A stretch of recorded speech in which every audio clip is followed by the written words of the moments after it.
اہدنا الصراط المستقیم. اللہ تعالیٰ سکھاتے ہیں کہ درخواست کے القاب آداب اب ختم ہو گئے. بادشاہوں کو خط لکھا جاتا ہے تو لکھا جاتا ہے حضور آپ سلطان مملکت ہیں، فلاں فلاں آپ کی پاور اور طاقت ہے، مملکت پاکستان کے خزانے آپ کے پاس ہیں. اللہ تعالیٰ نے اپنے یہاں درخواست کے پہلے القاب سکھا دیے کہ کہو الحمدللہ رب العالمین الرحمن الرحیم مالک یوم الدین ایاک نعبد و ایاک نستعین. اب القاب ختم ہو گیا، اب مضمون کیا ہے، مانگو کیا. مانگنا بھی سکھا دیا. اگر اللہ تعالیٰ مانگنا نہ سکھاتا تو ہم لوگ کیا مانگتے؟ سوچ لو، حقیر دنیا مانگتے، جس کے لیے سرور عالم صلی اللہ علیہ وسلم نے ارشاد فرمایا کہ پوری دنیا اگر مچھر کے پر کے برابر ہوتی تو اللہ تعالیٰ کسی کافر کو ایک گھونٹ پانی بھی نہ دیتا. تو جو ساری دنیا مانگ رہا ہے ظالم مچھر مانگ رہا ہے.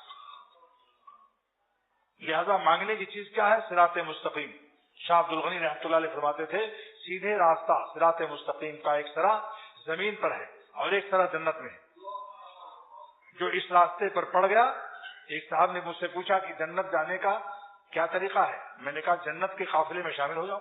اہل جنت کا قافلہ کہیں جا رہا ہو، آپ اسی قافلے میں ان ہو جائیے، ایڈمٹ ہو جائیے، انٹر ہو جائیے تو کئی فائدے ملیں گے. آپ کے ہنٹر کی سلامتی بھی اسی میں ہے. اے مسٹر سن لے، اللہ والوں کے ساتھ رہو، بس جینا مرنا ان کے ساتھ رہو. جہاں بکریاں رہتی ہیں 8-10 مل کے، کمزور بکری ہے، بھیڑیا سیریل نمبر سے ترتیبوار ان کو اٹھا سکتا ہے لیکن اکیلے وہی ہو تو اٹھا لے جائے گا.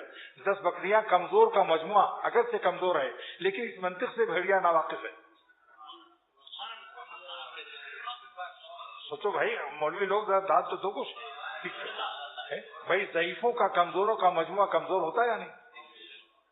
10 لوٹا ناپاک پانی ہے تو مجموعہ ناپاک آئے گا. کمزور کا مجموعے کا نام جانتے ہیں آپ کیا ہے؟ کمازیر. نئے جمع سن لو، کمازیر. تو 10 بکریاں کہیں کھڑی ہوں کبھی بھیڑیا نہیں جائے گا. جہاں 10 مسلمان اگرچہ ایمان کے لحاظ سے کمزور ہوں مگر آپس میں محبت سے بیٹھے ہوں، شیطان وہاں نہیں جا سکتا.